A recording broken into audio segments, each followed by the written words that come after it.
Átila, seja bem-vindo.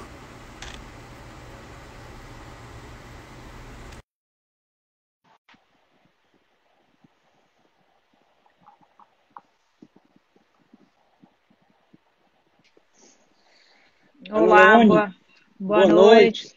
Como tudo bem? vai? Tudo bem? Tudo ótimo. Deixa eu baixar o som.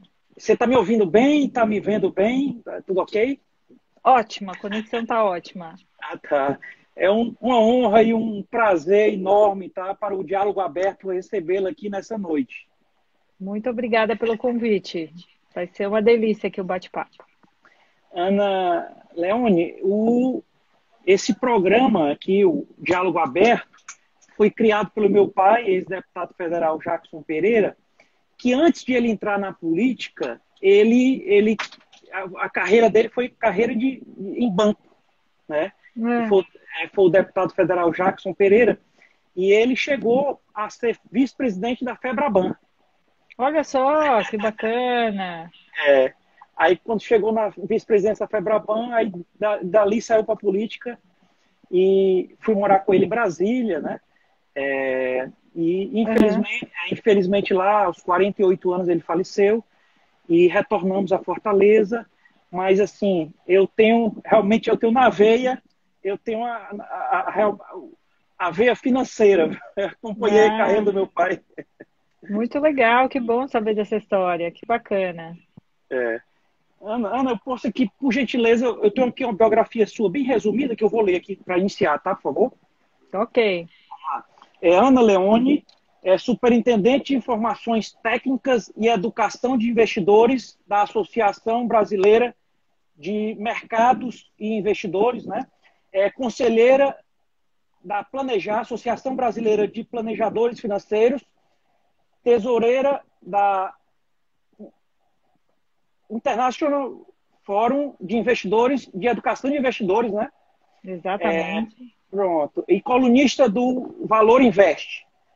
Então, Ana Leone, como estão os seus dias de quarentena? Pois é, tá bastante ativo aí. Acho que primeiro que eu tô como a maioria dos brasileiros, numa nova dinâmica que acho que todo mundo tá tendo que se adaptar. Então, está sendo, apesar das circunstâncias, acho que um momento único para a gente refletir sobre vários temas. Então, acho que eu estou do lado como brasileira, acho que como a maioria de nós em casa, protegendo a família e protegendo a sociedade de uma forma geral, cuidando, né, das atividades profissionais e das atividades caseiras e dos filhos. Acho que está todo mundo vivendo essa mistura toda. E do lado profissional está bastante ativo, né? Porque a gente está num momento em que as pessoas estão tendo que refletir bastante sobre a sua vida financeira. Muitos brasileiros tiveram a renda comprometida e boa parte dos brasileiros, a maioria, não tem nenhuma reserva financeira. Em que momento, e aí em momentos como esse, acabam sentindo fortemente os impactos de não ter uma reserva financeira. Então, eu estou debatendo bastante esses assuntos. A gente tem feito várias lives no Instagram da Ambima também, né, para trazer essa consciência. A gente vai ter uma essa semana que eu vou bater um papo com o Martim Iglesias. A gente vai falar sobre essa nova taxa de juros, que é um menor patamar histórico aí que o Brasil está vivendo. É ótimo por um lado, mas traz desafios por outro. Falei também sobre fraudes financeiras, que muitos de nós estamos muito suscetíveis a fraudes em momentos como esse, né, de fragilidade. Então a gente fica mais propenso ou a gente fica com a mente mais desprotegida para cair em fraudes financeiras. Então, do lado profissional está sendo bastante intenso mesmo essa conscientização sobre a vida financeira de todo mundo. Eu quero deixar aqui avisado para os seguidores e as seguidoras que quiserem enviar pergunta, pode enviar, que a Ana Leone está aqui gentilmente aqui para nos atender. Ana, chegou aqui a primeira pergunta aqui do seguidor Átila Peixoto. O Átila Uhum. pergunta: qual a melhor maneira de controlar o meu progresso financeiro? Uhum. Bom, eu acho que assim, existem alguns passos. Primeiro, eu acho que eu quero voltar um pouco atrás e contextualizar assim, por que que a gente tem tanta dificuldade de lidar com a nossa vida financeira. Ah, a gente tem influências quando a gente está falando de administração do nosso dinheiro. Porque quando a gente fala em cuidar do nosso dinheiro, a gente não está falando de cuidar de pedacinhos de papel que a gente vai lá e deposita na conta bancária. Tem uma série de coisas envolvidas. A gente está falando de como a gente cuida do fruto do nosso trabalho, de como a gente faz escolhas que sejam escolhas mais acertadas para a nossa vida financeira. A gente está falando de projetos de vida, a gente está falando de fracassos, a gente está falando de sucessos. Então, tem uma série de questões comportamentais que influenciam demais a forma como a gente lida com o dinheiro. E a gente recebe muitas influências quando a gente fala desse tema. Então, a gente tem influências sociais, religiosas, culturais, familiares. Então, tudo isso faz com que esse tema seja um tabu. Por isso que a gente tem tanta dificuldade.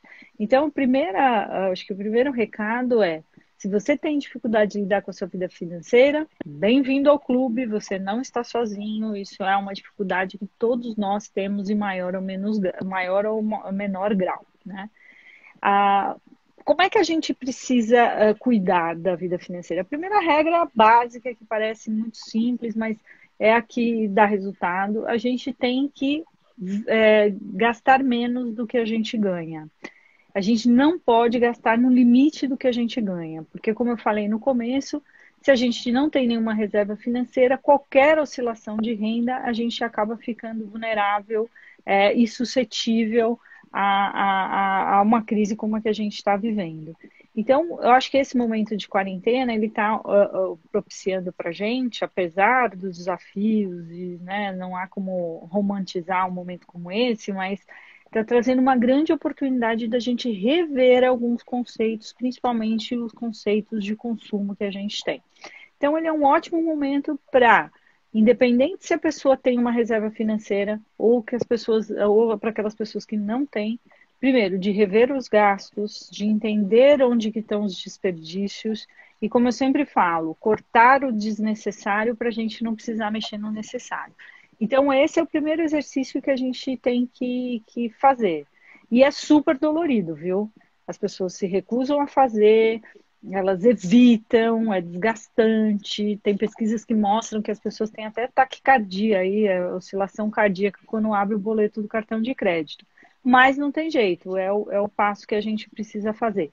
Só assim, aí respondendo à pergunta de que mandaram aqui pra gente, do Atila, é possível a gente começar a ter um acompanhamento.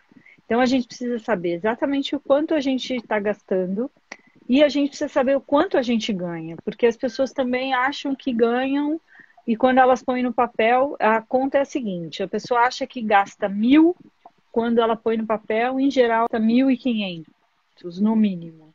E quando a pessoa acha que ganha 1.000, em geral, ela ganha 700 no máximo.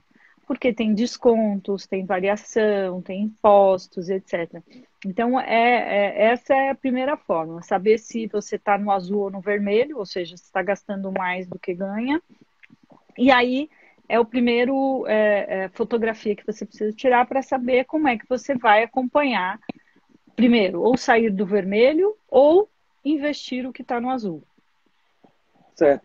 Ana, tem uma pergunta aqui do Carlos Terra. Ele diz o seguinte, que o mercado está muito volátil. Aí ele pergunta: o negócio é ficar quieto e não mexer até voltar ao normal? Pois é, essa é a pergunta clássica. A minha coluna dessa semana no Valor Invest, eu falo sobre isso. A minha coluna lá é todas as sextas-feiras e eu falo sobre isso. O título da coluna é Hora de Entrar na Bolsa? Será? E aí eu conto ali uma historinha, né? Eu falo o seguinte: eu trabalho há muitos anos no mercado financeiro, eu já vi de tudo que você possa imaginar, todas as crises, porque eu entrei no mercado financeiro meses depois do Plano Real. Então, assim, tudo que você possa imaginar eu já presenciei. Eu fico imaginando quem veio antes, né? Quem chegou antes de mim nesse mercado. Uma coisa é fato: a gente nunca acerta o melhor momento, nem para entrar nem para sair. não é esse como eu chamo de expediente que a gente tem que fazer para investir. O que a gente tem que olhar são os nossos objetivos. Então, num momento como esse, de oscilação, de volatilidade no mercado, o primeiro exercício é revisitar os objetivos. Então, se você tinha um determinado investimento, você tinha investimento em, sei lá, renda fixa, renda variável, né, de curto prazo e longo prazo, o primeiro exercício é avaliar os seus objetivos. Eles mudaram? Então, o que você queria fazer mudou porque você teve que atender uma emergência de curto prazo? Ou seja, você tinha um investimento de longo prazo que era para você fazer, sei lá, uma viagem daqui a 5 anos, só que você não tinha nenhuma reserva de emergência. Então, isso mudou. Então, seu objetivo mudou, se talvez você vai precisar fazer um investimento de forma diferente. Mas achar que vai acertar o melhor momento é muito difícil. Até para a gente que é profissional do mercado, isso não é possível. Então, o primeiro passo é observar os objetivos. Se o objetivo não mudou e você está com a tua renda do jeito que ela estava antes, não teve nenhuma mudança, espere, né? Consulte um profissional de mercado que possa ver como é que estão os seus investimentos e etc. Agora, se algum objetivo mudou, ou seja, você perdeu o emprego, sua renda caiu pela metade, você era dono de um restaurante e não tem mais cliente, então você está... Aí você mudou o seu objetivo, aí é o jeito de você, talvez nem ter que aproveitar uma oportunidade de mercado, mas você refazer seus investimentos para suprir essa necessidade de curto prazo. Ana Leone, chegou uma pergunta aqui. Como investir de uma forma que me traga maiores probabilidades de obter altos retornos ao longo do tempo? Quem tiver a resposta aí, me conta. Me conta que eu vou adorar fazer. Olha, o que a gente tem que entender muito claramente é qual é o papel dos investimentos, tá? O investimento, ele serve para a gente, primeiro, preservar aquilo que foi conquistado, ou seja, uma reserva que você tinha, fruto do seu trabalho, né? Você teve ali uma origem, herança, não importa o quê. Os investimentos, eles são meios de preservar o poder de compra por mais tempo e potencializar o ganho, né? Para isso que a gente investe. Não é para ficar rico. A gente fica rico trabalhando, a gente fica rico talvez recebendo uma herança. Mas os investimentos, obviamente que a gente tem que procurar investimentos que tenham, né, que estejam alinhados com os nossos objetivos e os retornos sejam compatíveis ao risco e ao retorno e ao objetivo que a gente tem.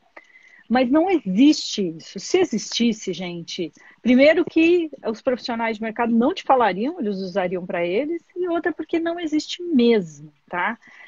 Então, o primeiro passo, e eu vou ser bem repetitiva aqui, qual é o seu objetivo? O meu objetivo é me aposentar. Eu tenho 20 anos, meu objetivo é me aposentar com 70 anos. Você tem 50 anos pela frente.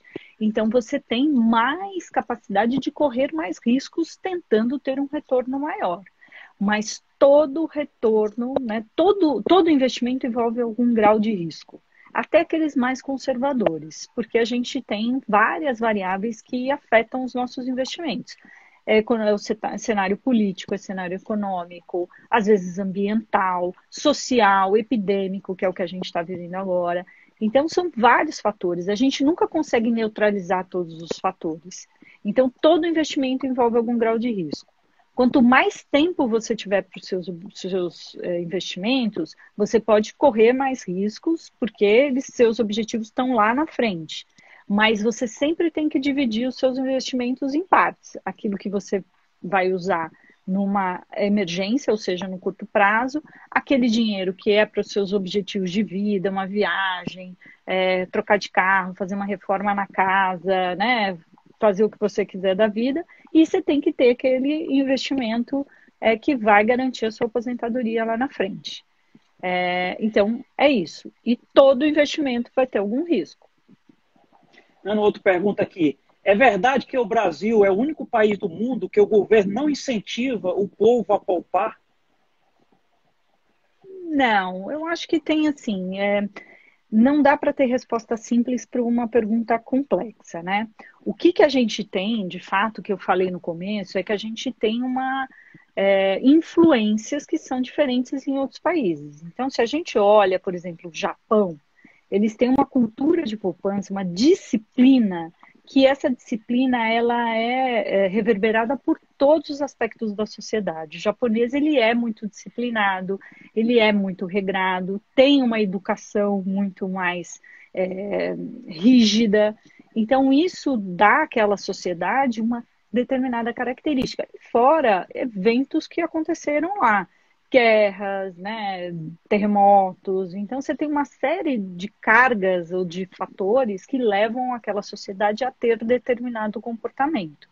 Se a gente olha, por exemplo, na Europa, também a gente tem um estilo da sociedade europeia. Quando a gente olha os americanos, eles são muito mais do consumo do que da poupança, apesar que lá os investimentos, eles têm características diferentes do nosso, porque o mercado de ações é mais desenvolvido, a taxa de juros lá é mais baixa há bastante tempo.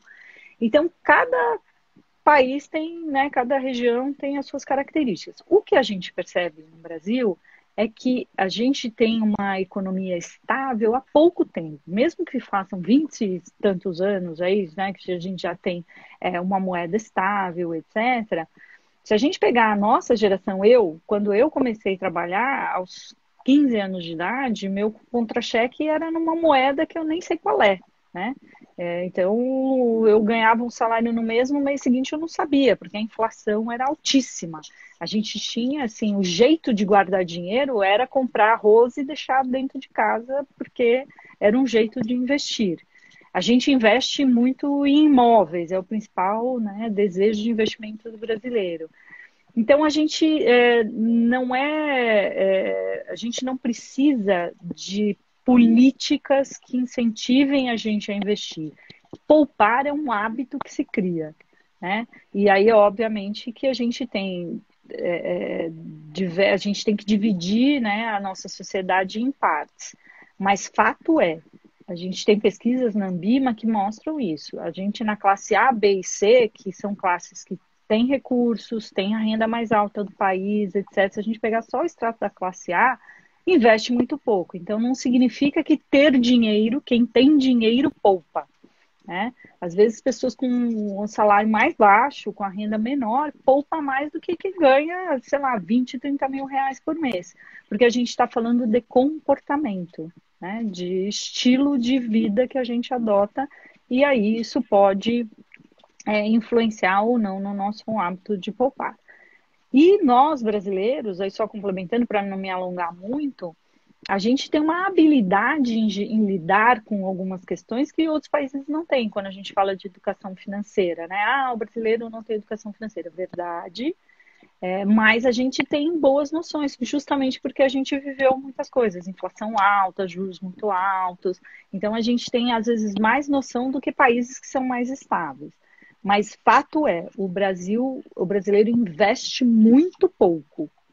E uma coisa importante é que países com a renda per capita menor que o Brasil têm taxa de poupança mais alta. Então, isso prova que é mais uma questão de comportamento do que questão de dinheiro. Ana, chegou aqui uma pergunta aqui da minha mãe, tá? Minha mãe, Marta Pereira.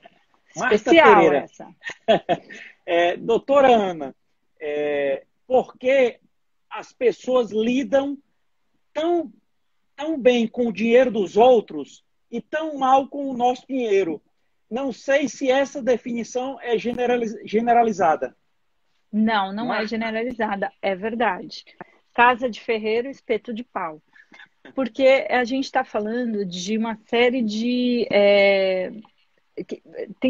não à toa, né, as finanças comportamentais e a psicologia econômica ganhou muito espaço nos últimos anos. Então, desde o Prêmio Nobel, né, de Economia, que foi um psicólogo, né, o Daniel Kahneman, que trouxe essa questão das finanças comportamentais, da psicologia econômica, a gente vê que é muito mais uma questão de comportamento. Então, como a gente lida com o dinheiro. E é difícil mesmo, né? A gente tem muita dificuldade. A gente tem dificuldade de sentar o marido e mulher e falar sobre as finanças do casal. A gente tem dificuldade de envolver os filhos na questão das finanças da família. Então, a gente tem mais facilidade de falar de outros temas que no passado eram tabus, que hoje não são mais. Então é verdade mesmo. Eu também, eu tenho o mesmo sentimento de quando eu estou olhando a minha fatura do cartão de crédito, né? Porque ali ela vai explicitar um comportamento anterior que eu tive. Então, do consumo, às vezes, de coisas desnecessárias que eu fiz, ou de desperdícios que eu deixei passar.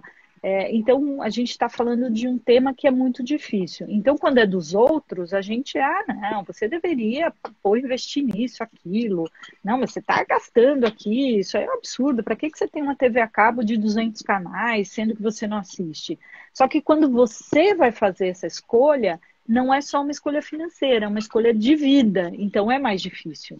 Então, eu aconselhar você a cortar a sua TV a cabo é mais fácil do que eu sentar e cortar a minha TV a cabo, porque eu estou falando de um hábito, de um estilo de vida que eu adotei. Então, é verdade mesmo, sua mãe está certa. Certo. Ana, uma pergunta aqui quais riscos eu corro ao investir em títulos de alto rendimento? Pois é. A gente tem basicamente 3 riscos nos investimentos, tá? E esses riscos, eles não significam alto rendimento, tá? Deixa eu ver como eu consigo ser bem didática aí nessa resposta. Os 3 riscos que a gente sempre vai encontrar nos investimentos é o risco de liquidez, o risco de crédito e o risco de mercado. São esses 3 riscos que todo investimento está suscetível em maior grau ou menor grau. O de liquidez, esse termo técnico, nada mais é do que você conseguir resgatar ou você acessar aquele dinheiro com facilidade ao preço justo. Então, eu vou dar um exemplo.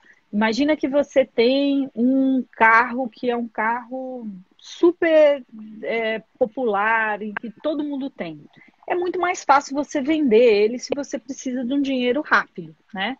Apesar que o carro às vezes não é fácil vender, mas às vezes é mais fácil você vender, sei lá, um HB20 do que você vender um Monza 1985, né? Isso é liquidez. O quão mais rápido você consegue transformar aquele ativo, que é o carro, em dinheiro. Então, quando você investe num produto, você tem que fazer essa avaliação. Eu estou investindo num ativo, então qual é a liquidez daquele ativo? Poxa, eu consigo resgatar ele rápido ou não? Então, esse é o risco de liquidez.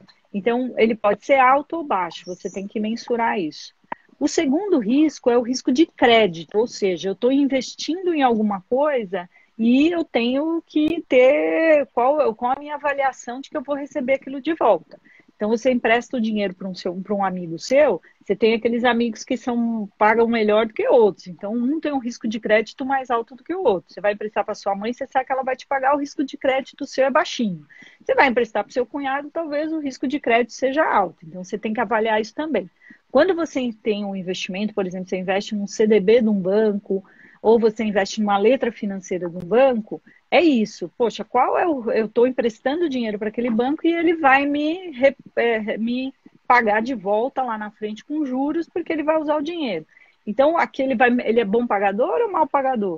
Esse é um outro risco. E o terceiro risco é o risco de mercado. Então, por exemplo, no do carro. De repente, ninguém mais usa carro, todo mundo usa bicicleta. Então, é um risco que você está suscetível que vai afetar todo o teu mercado de carro, porque agora todo mundo resolveu usar bicicleta.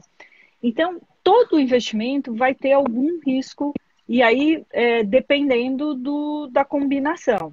Em geral, quanto maior o risco, mais o potencial de você ter um retorno, mas o potencial de perda é proporcional, não de graça. Então, se você investe para o seu cunhado, você vai falar para ele assim, eu vou te emprestar R$1.000, amigão, mas você vai me pagar R$1.100 porque eu sei que você me dá canseira. Ah, mas eu não vou te pagar, não, só se for assim, senão eu não te empresto dinheiro. Já para sua mãe, você vai falar assim, não, mãe, pode pegar os R$1.000, depois você me paga uma cerveja que tá bom, porque eu sei que você vai me pagar de volta. Então, você corre o risco de não receber do cunhado e você tem um risco que também da sua mãe de não te pagar. Mas você topou o risco porque você confiava mais nela do que no cunhado. Então, não tem essa coisa, gente. Primeiro, qualquer oferta milagrosa, desconfie. Não existe retorno rápido. A gente está falando de uma taxa de juros do ano inteiro em 3%. Não, se alguém te oferecer um negócio a 10% por mês, desconfia, porque pode ser algum golpe financeiro. Então, todo potencial de ganho tem a mesma proporção de potencial de perda. E o risco sempre se realiza, ou para cima ou para baixo. Ana, uma pergunta aqui boa do Átila Peixoto, viu?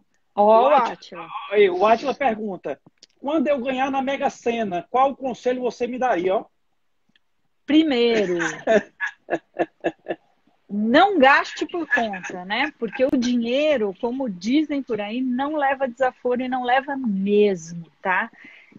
Não faltam casos de pessoas que ganharam bolada em prêmios, heranças, que as pessoas, acabam com dinheiro rápido. Porque a gente tem uma questão que é muito interessante, que é o seguinte: quando a gente tem uma coisa, por exemplo, você ganha, sei lá, 1 milhão, e aí você perdeu 100 mil reais, você vai falar, ai meu Deus, perdi 100 mil reais, porque é muita coisa. Então a gente tem aquele estalo. Mas quando é pouquinho e pouquinho, a gente não percebe, nem para os gastos e nem para as dívidas. Ninguém chega a um endividamento de uma hora para outra. Então você não vai se endividar até o talo de uma hora para outra. Isso vai acontecendo aos pouquinhos, você vai se enrolando um dia no mês, no outro, aí quando você vê, você está todo enrolado. No gasto é a mesma coisa, você vai gastando um pouquinho aqui, um pouquinho ali, quando você vê, você gastou tudo. Então, se você ganhar isso e a probabilidade é muito pequena disso acontecer, Átila, então não se iluda, você tem que pensar nos seus objetivos igualzinho. Aqueles objetivos do curto prazo, ou seja, se tiver uma dor de barriga, o quanto eu vou precisar, o que eu quero fazer com esse dinheiro, eu quero comprar um carro, eu quero morar numa casa maior, eu quero não sei o quê. O dinheiro que você tem que guardar para ele durar mais tempo que é lá na frente. E uma coisa que a gente tem que tomar muito cuidado, quando a gente ganha um aumento de salário, ou quando a gente ganha um aumento de renda, o nosso negócio comece bem, ou quando a gente ganha uma bolada, a nossa reação é gastar. Só que a gente tem que tomar cuidado que um carro melhor é um carro com mais gastos. Uma casa maior é uma casa com mais gastos. Uma viagem mais longa é uma viagem mais cara. Então a gente tem que tomar cuidado, porque senão o dinheiro acaba, e acaba mesmo. Ana, uma pergunta aqui da Caroline Campos. A Caroline pergunta: investimento em aposentadoria deve ser previdência privada ou posso usar ações e fundos de ações e multimercados? Bom, a previdência, ela é um produto. E ela é um produto que foi desenhado para objetivos de longo prazo. Então, pode ser uma opção, né? Existem muitas empresas que têm, inclusive, planos de previdência complementar. A empresa, você deposita um valor, a empresa deposita uma proporção do valor também, ou você pode, né, ir a uma instituição financeira e investir numa previdência. O produto previdência ele foi pensado para investimentos que não sejam inferiores a 10 anos. Então, pensa que se você colocar o dinheiro lá, é um investimento que você tem que deixar lá para frente.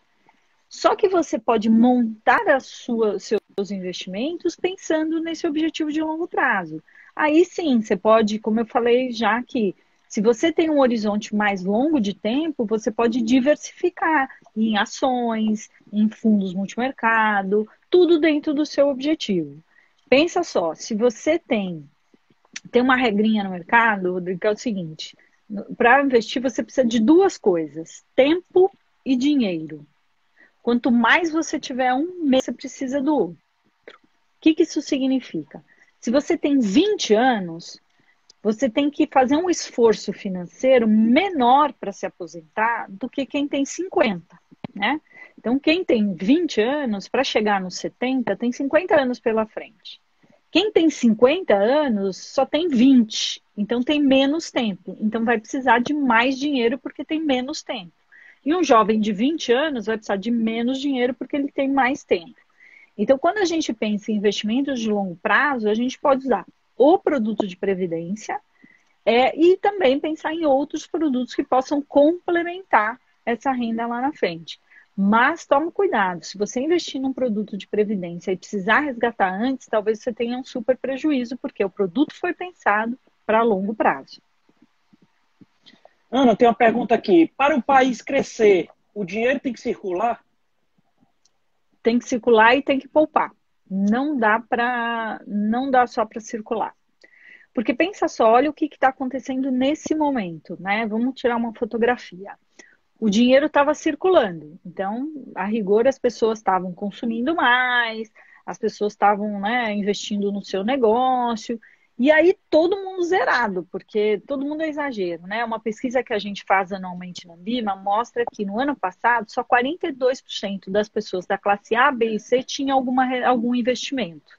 Então, a gente está falando de menos da metade tinha algum dinheiro investido. E aí, a gente não sabe se esse dinheiro é o suficiente para 6 meses, 3 meses, etc. Então, vamos pegar essa metade das pessoas que não tinham nenhum investimento, chegou a crise. O restaurante delas ficou vazio, elas perderam o emprego. E o que aconteceu?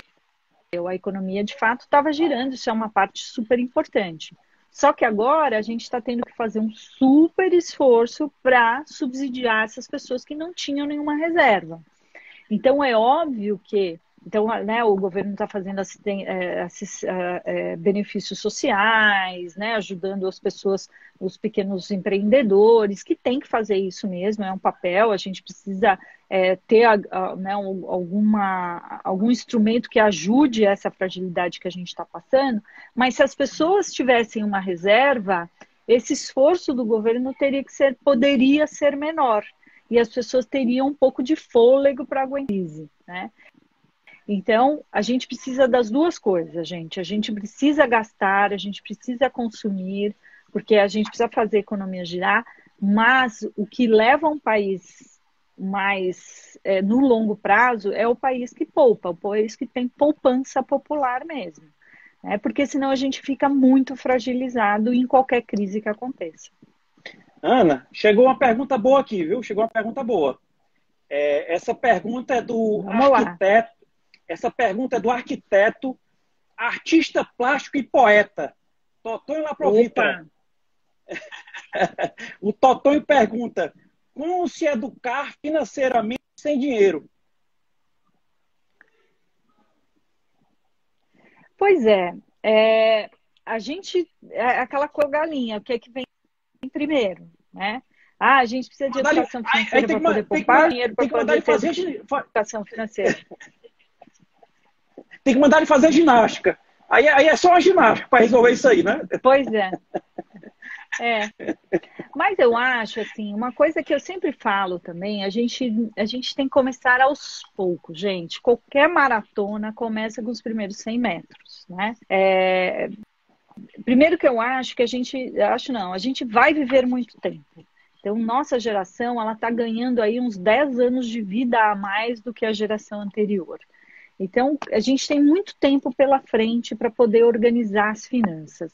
O que a gente precisa é ter consciência nas pequenas coisas. Ninguém precisa ser um expert em investimentos, ninguém precisa né, recuperar o tempo perdido, é olhar daqui para frente.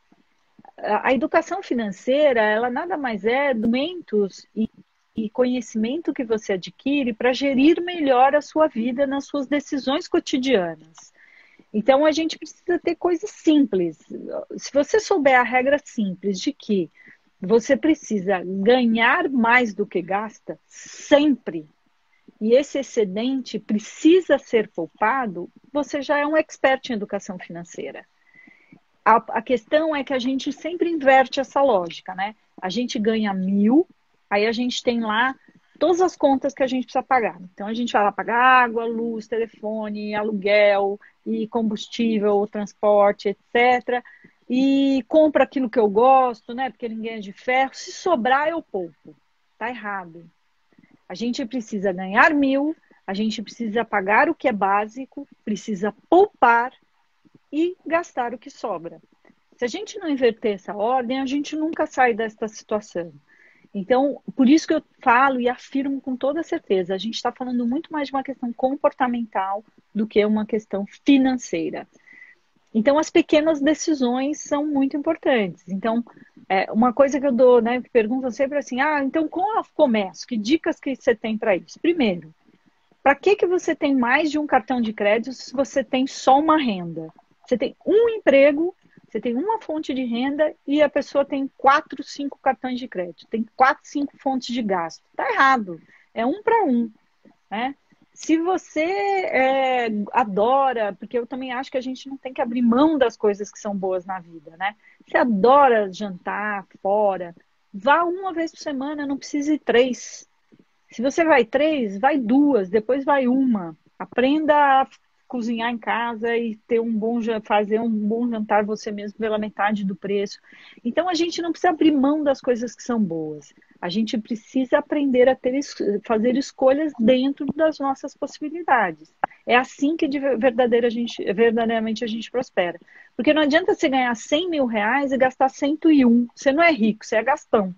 Então você gasta, você tem um vidão. Mas a pessoa agora na crise tá igual quem ganha 1.000 reais e gasta 1.000. E ainda cheio de coisa para pagar, né? Porque o custo de vida é mais alto. Totonho, e também para economizar mais tem que beber menos, Totonho. Beba menos. Olha, essa é uma boa, viu? Ana, uma pergunta aqui de uma mãe, tá? Uma pergunta interessante. Natasha, que é mãe, ela pergunta: qual seria o melhor investimento para uma criança a longo prazo, que tenha bom retorno? Bom, eu tenho 2 coisas para falar para você, Natasha. Primeiro, que bacana de você pensar na estabilidade dos seus filhos. Todos os pais pensam nisso, isso é muito importante. Então, você tem tempo. Então, se agora você quer garantir a faculdade dele, poxa, você tem 20. Então, é legal você pensar em produtos de longo prazo, que você possa colocar um valor todo mês e você ter lá uma cobertura da faculdade, por exemplo. Ou uma sugestão é ter um seguro de vida, que isso também ajuda e protege bastante também, né? Você pode ter um seguro que, na falta, seus filhos vão ficar cobertos aí, né? Porque, principalmente para quem tem filhos pequenos, casais jovens, esse é um instrumento que a gente acaba usando pouco, mas o seguro é algo que precisa ser considerado quando a gente está falando num planejamento financeiro. Mas eu quero trazer uma reflexão aqui para todo mundo que está me ouvindo e para mim, Natasha. Se você já andou de avião, mesmo que você não tenha andado de avião, você pode ter... vocês estão me ouvindo bem?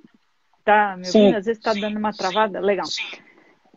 Mesmo que você não tenha andado, você já deve ter ouvido uma instrução básica de sobrevivência, que é o seguinte: em caso de despressurização da cabine, ou seja, se acontecer alguma coisa, máscaras de oxigênio cairão automaticamente sobre você.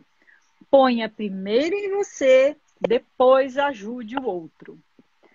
Quando a gente está falando de finanças, é a mesma regra para os pais. O que a gente vê muito, e os dados mostram isso? Os pais se preocupam excessivamente com o futuro financeiro dos filhos e esquecem do seu próprio futuro financeiro. E lá na frente, quem vai pagar a conta são seus filhos. A gente tem um dado que menos de 3% das pessoas que são aposentadas idosas vivem com os próprios recursos. Elas dependem dos filhos, ou têm que continuar trabalhando, ou vivem, né, de alguma outra forma, enfim. Mas não conseguem se sustentar com os próprios recursos. E, em geral, são pessoas que é isso. Pensaram no futuro, fizeram investimento para o filho, pagaram faculdade, ajudaram no primeiro negócio, compraram o primeiro carro e compraram o primeiro apartamento, e ajudaram na festa de casamento. Aí a pessoa deu todos os recursos para os filhos e os filhos vão ter que pegar esse dinheiro todo e devolver para os pais lá na frente, porque não adianta. O dinheiro não dá para todo mundo. Então, reflitam sobre isso. A melhor herança que a gente pode deixar para os nossos filhos é a nossa independência financeira. Se a gente não for um fardo financeiro para os nossos filhos lá na frente, a gente já fez um super papel para eles, porque a gente vai dar a liberdade deles poderem escolher o caminho que eles quiserem seguir, sem eles terem que cuidar da gente lá na frente. Porque quando a gente envelhece, a gente já perde tanto a nossa autonomia, e a gente perder a autonomia financeira deixa a gente muito mais fragilizado. Então fica a reflexão aqui para os pais que estão nos assistindo. É uma pergunta aqui, Ana. Devo me preocupar mais com as perdas temporárias, volatilidade, ou com mudanças permanentes no meu padrão de vida? Ser forçado a viver com menos? Ser forçado a viver com menos. Pensa só, a gente teve aí, se a gente pegar os últimos 2, 3 anos, a taxa de juros ela caiu bastante, o que é muito positivo para a economia. Significa que o custo das empresas é menor, o custo dos empréstimos é menor, o custo da economia é menor, porque a taxa de juros baixou. Só que ela é menor para os investimentos também. Então, se você tinha um investimento lá que antes tinha uma taxa de juros de 15% ao ano, hoje essa taxa está 3% ao ano. Então, qual é a conta que você tem que fazer? Ou você ganha mais para poder compensar, porque aqui você ia ter um retorno do seu investimento de 15%, agora você vai ter de 3%. Então, o que você tem que fazer? Ou ganhar mais, para poder compensar o dinheiro que não vai render o tanto que rendia, ou gastar menos. Não tem outra conta, gente. Não tem outra conta. A gente precisa rever. Então, assim, e todo mundo tem que fazer escolhas. Não importa, isso assim é do extrato mais ali, mais vulnerável da sociedade, mais vulnerável financeiramente, que já tem tanta dificuldade, então a renda é para subsidiar as coisas básicas, de subsistência ali. Mas quando a gente está falando lá em cima, também é a mesma coisa. Então a gente tem que gastar menos, porque o nosso dinheiro rendendo está rendendo menos. Os nossos gastos, eles precisam diminuir, porque o nosso dinheiro está rendendo menos. Mesmo que você corra mais risco no longo prazo, etc., você vai ter que ter uma outra forma de gastos, porque a economia está se transformando. Tem uma frase famosa, eu nunca sei de quem é, mas eu vou investigar. Muda-se o fato, mudam-se os fatos, tem que mudar a opinião. Então não dá para a gente seguir vivendo do mesmo jeito, consumindo da mesma forma, se a gente está tendo uma crise, a taxa de juros mais baixa, o desafio de investir os nossos recursos vai ser maior, mas também não quero deixar uma mensagem negativa aqui, não. Eu acho que ela só é um cenário mais desafiador. A gente estava acostumado a uma coisa, que era investir com baixo risco e alta rentabilidade, e hoje isso muda um pouquinho. A gente vai ter que correr um pouco mais de risco para a gente ter uma possibilidade de retorno. Uma outra pergunta. Como posso garantir que uma queda acentuada naquilo em que eu invisto não afete minha aposentadoria planejada? Afeta, O que você precisa é refazer os seus cálculos. Então, de novo, se você está num plano, vou pegar um produto de previdência aqui. Então, você está lá com o produto de previdência e ele tem um risco moderado, sei lá, metade, 70% renda fixa e 30% renda variável. Certamente teve uma oscilação. Mas, de novo, como você tem tempo lá pela frente, então, poxa, eu só vou usar esse dinheiro daqui 20 anos, a gente tem 20 anos para esse cenário se normalizar. A notícia é que, assim, toda crise passa, Ela demora, às vezes, é mais rápida, mas ela passa. A gente tem o tempo a nosso favor. Mas neste tempo que a gente tem a nosso favor, é o momento da gente rever as nossas escolhas financeiras para ajudar a recuperação disso lá na frente. Ana, explique aqui um comentário aqui que a Maristela da Rosa fez aqui. Ela disse o seguinte: sobre ser forçado a viver com menos, tenho dúvida se continuo com plano de saúde. Olha, é muito delicado aconselhar coisas que eu não tenho o contexto, para cada família tem uma prioridade, não há uma regra. Mas eu acho que a gente tem que avaliar, e aí isso é um item quase que de necessidade, principalmente no momento que a gente está vivendo. Tanto o plano de saúde quanto o seguro, gente, é uma coisa que a gente paga para não querer usar, Então, assim, aquela coisa, seguro você faz para nunca precisar usar. Eu tenho seguro de vida, mas assim, não quero usar, mas um dia, né, vai ter que usar, porque alguma vai acontecer. Então é assim, a gente é finito, a gente vai morrer um dia, a gente só não sabe o que dia exato, por isso que a gente se previne antes com o seguro. Então, o seguro-saúde também, eu pago para não usar, mas quando eu precisar usar, ele está ali. Então, é super importante entender como que estão as despesas todas da sua casa. Mas eu tenho uma coisa que eu sempre falo. Olhe primeiro o desperdício para depois olhar o necessário, né? A gente tolera os desperdícios. Então, eu vou dizer alguns aqui. Consumo de vestuário, consumos de casa mesmo, de alimentação. Então, por exemplo, você gosta de determinados alimentos, talvez você refazer a conta do supermercado. Acho que a bateria do meu fone está diminuindo, mas vocês estão me ouvindo ainda, né? Tá legal. De repente, consumir outra cesta de produtos de supermercado para diminuir o custo. De novo, celular, TV a cabo, é momento de renegociar todos os contratos, às vezes você consegue pacotes melhores com a metade do preço. É que a gente tem que se dispor mesmo àquela encheção de saco de ir negociar uma coisa atrás da outra. Então, negociar telefone é encheção de saco morte, você vai perder tempo, e aí você vai negociar aqui, aí a pessoa vai insistir do lado de lá e tal, mas você tem que dedicar tempo, o teu dinheiro é super suado, então você tem que preservar. Então, assim, tem tantos desperdícios que a gente tolera e não percebe, porque eles estão ali escondidos. Primeiro, faça esse exercício, né? Depois, mexa no que é essencial. De repente, assim, tem gente que teve a renda super comprometida, né? Mesmo que tenha conseguido negociar na escola dos filhos, vai ter que mudar o filho de escola, né? Então, tem muita coisa que pode ser revista, mas, às vezes, dependendo da crise, você vai ter que chegar no que é necessário mesmo, né? Pensar numa escola diferente para os filhos, pensar em outro plano de saúde que seja um plano mais, né, com uma categoria inferior.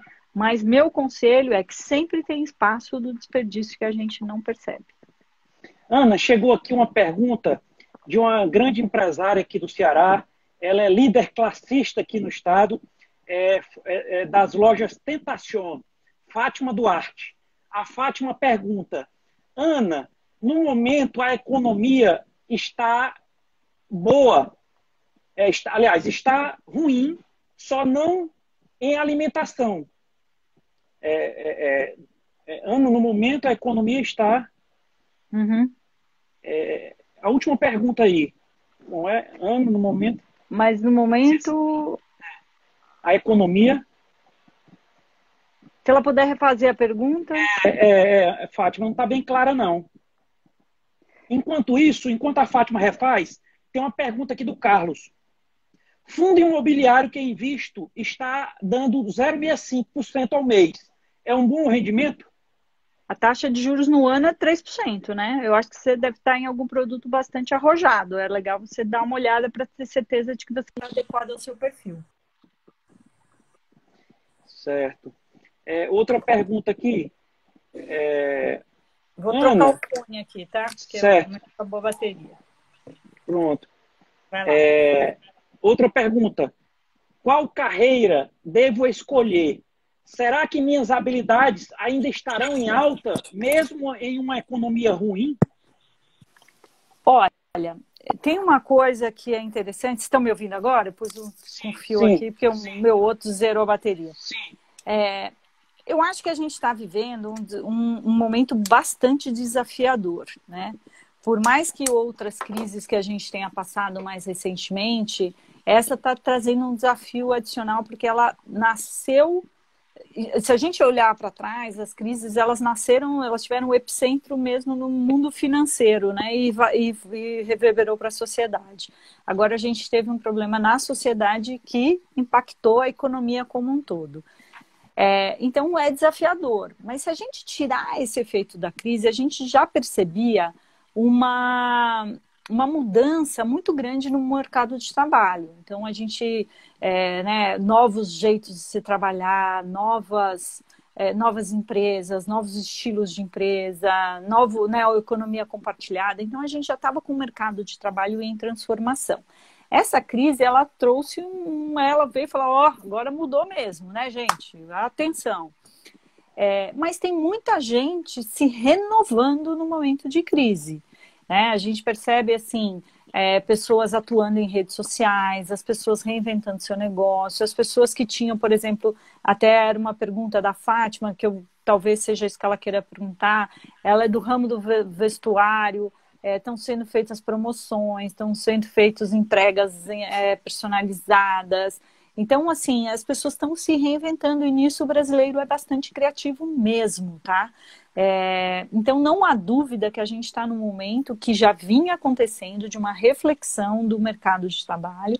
Essa crise ela veio para acelerar esse estado de mudança e que a gente vai precisar se reinventar mesmo. O trabalho ele vai ter que ter um significado adicional, porque, como eu falei, a gente vai viver mais tempo, né? Então, a gente vai ter que trabalhar mais tempo, não necessariamente para ter uma renda, mas para a gente se sentir incluído na sociedade. Então, os empresários, os microempresários, os vendedores estão encontrando um grande desafio de renovar os seus negócios. Mas sempre há uma oportunidade. É difícil pra caramba, né? Mas tem gente, né, fazendo aulas online. Eu até escrevi uma coluna sobre isso, sobre uma renda extra. Talvez seja um bom momento de tirar o seu plano B do papel, né? Um abraço para o advogado, doutor Leandro Vasques. Obrigado, doutor Leandro. Uma pergunta aqui da Valéria Duarte. Ana, você acha que a carreira de planejador financeiro irá crescer? Como iniciar nesse ramo? Olha, é uma boa pergunta. Sim, eu acho que temos uma carreira promissora, tem crescido bastante. Eu sou conselheira da Planejar, que é a Associação Brasileira de Planejadores Financeiros. Eu acho que tem um super potencial se a gente comparar com outros países. E o que eu te aconselho é buscar uma certificação profissional. Esse é o primeiro passo que vai te gabaritar, vai te dar um preparo, um conteúdo, uma formação para você atuar na área. Eu acho que vale a pena você pesquisar, inclusive no site da Planejar, como você pode se certificar. Olha, você acredita que a gente já está quase 1 hora aqui, hein? Daqui a pouco o Instagram nos derruba. Vamos agora para a última pergunta, que é a da Fátima, da empresária Fátima. Legal. Ana, a economia, quando você falou que tem que diminuir em vestuários, mas como se não estamos nem saindo para eventos, mas na alimentação está sendo com muito gasto. Entendi, Fátima. Ótima pergunta essa sua. É o seguinte, em geral, o consumo está relacionado a questões emocionais, tá? Então, quando a gente sente ansiedade, a gente quer comprar alguma coisa. Quando a gente sente alegria, a gente quer comprar alguma coisa. Quando a gente está triste, a gente quer comprar alguma coisa. Então, é bom sempre a gente olhar o gatilho que nos leva a consumir desnecessariamente. E a gente precisa né? A gente precisa se vestir, a gente precisa comer, a gente precisa de tudo. Só que a gente tem que fazer isso em doses melhores. Então, por exemplo, gastos com alimentação realmente é um gasto que fora, e agora elas levaram isso para dentro de casa. E aí até outro dia eu estava debatendo com um amigo meu falando justamente sobre isso. A gente esperou entrar nessa quarentena e ficar 14 dias, né? Até no começo se falava assim, uma quarentena de 15 dias. E a gente está vendo que isso está se alongando um pouco mais. Em alguns estados, mais ou menos, aqui em São Paulo, pelo menos até o final do mês, a gente ainda vai ficar em casa. Então a gente não pode continuar um hábito que a gente começou, não, eu não vou fazer comida em casa, não vou dar conta, porque eu só vou ficar 15 dias, 1 semana, só que a gente já está há 4 meses em casa. Então, isso não pode virar um hábito e um gasto desnecessário. É um gasto que, como eu falei, você gosta de pedir uma comida de vez em quando, peça 1 vez por semana, mas não todos os dias, não 3 vezes por semana, porque o dinheiro vai embora. Então, não adianta a gente economizar numa coisa e querer gastar em outra. Aproveita que está tendo essa economia e comece a investir. Ok. Ana, faltam 4 minutos. Deixar só um aviso aqui, tá? Antes das suas considerações finais, tá? 2 avisos. Né? Pedir aí os seguidores que não seguem ainda, né, a Ana, lá em cima, se você clicar lá em cima, tem lá o link dela, pode clicar lá e seguir. E quem não segue o Diálogo Ponto Aberto, né, pedir para seguir, tá? Estamos com lives diariamente, às 19 horas. Amanhã vamos ter aqui uma psicoterapeuta, doutora Poliana Esteves. A doutora Poliana, ela tem formação na Universidade de Harvard, né? E vai estar aqui dando uma aula também em psicoterapia para nós. Então, eu quero aqui agradecer a Ana Leone pela aula financeira que você deu aqui nessa noite para nós, do Diálogo Aberto, né? Você tem um dom de explicar muito bem, como também tem uma voz muito boa, viu? Tem uma voz muito boa. Muito obrigada, gente. Olha, então, eu queria as tuas considerações finais, Ana, por favor. Olha, super obrigada pelo convite. As perguntas que eu não consegui responder aqui, podem me mandar no direct, eu vou responder. Talvez eu demore um pouco, mas eu respondo com todo carinho. Eu acho que o meu recado final aqui é o seguinte, gente. A relação com o dinheiro é uma coisa que a gente precisa construir, assim como a gente constrói todas as outras nossas relações. O dinheiro, ele é fruto do nosso trabalho. Não adianta a gente trabalhar 40 horas por semana se a gente não dedicar um tempo para cuidar e preservar aquilo que a gente ganhou. O dinheiro é um bem escasso e a gente precisa saber lidar bem com ele. E eu posso te falar uma coisa, assim, depois que a gente entende o benefício de ter uma vida financeira equilibrada, a gente nunca mais abre mão dela. Eu posso garantir isso para vocês. Adorei esse papo, adoro esse sotaque lindo que vocês têm, adoro a terra aí, é um paraíso, espero que isso passe logo para eu poder visitar de novo o Nordeste. É a minha viagem de férias preferida da vida, porque esse lugar tem gente especial, um sol especial, tudo de especial. Super obrigada pelo convite, viu? Pois já fica o convite para você vir a Fortaleza, tá? Vou lhe levar na loja da Fátima, lá na Tentacion, que é show de bola, muito a loja, bom. as lojas. Seja bem-vindo à nossa Fortaleza. Então, agradecer os seguidores que participaram, que abrilhantaram essa live, né? O secretário executivo de Turismo de Fortaleza, atleta Eric Vasconcelos, obrigado, meu amigo. Fátima Duarte, obrigado. Obrigado, arquiteto Totônio Laprovítera. Obrigado, Carlos Terra. Átila Peixoto, a Fernanda Macedo, a Maristela, a Natasha, enfim, aqui só tem fera aqui, viu? Só tem aqui nossa audiência de primeira qualidade, viu? Então, para ter uma palestrante aqui, palestrante virtual aqui, de primeira qualidade, tem que ter uma plateia de primeira também, tá? Então, obrigado, professora Ana Leone, tá? Que Deus lhe abençoe, tá? Parabéns pelo seu trabalho, somos fãs do seu trabalho, e vamos continuar aqui em contato. E fica o convite, após a pandemia, Fortaleza quer lhe receber. Muito obrigada. Um beijo, gente. Tchau, obrigado. tchau. Até amanhã, pessoal, às 19 horas. Encontro marcado. Tchau, boa noite. É isso aí, pessoal. Boa noite. Faltam aqui 1 minuto e 20 segundos, tá? Parabéns aí pela participação de todos que abrilhantaram aí. Amanhã, uma psicoterapeuta com formação em Harvard, nos Estados Unidos. Ela é muito competente, né? Vai dar aqui uma aula também aqui, como aqui a de hoje à noite, na educação financeira, né? Amanhã vai ser na psicologia, na psicoterapia. Então, assim, aguardo vocês amanhã às 19 horas, tá? E se puderem compartilhar, divulgar com os seus amigos aí para enriquecer aqui as nossas lives. Tá? Parabéns a todos, obrigado Fátima Duarte, Lojas Tentacion, Átila Peixoto, Maristela da Rosa, obrigado a Cleide também, Carlos Terra, Eric Vasconcelos, Flávio Menezes, obrigado, Natasha Sá, enfim, a todos. Boa noite, até amanhã às 19 horas.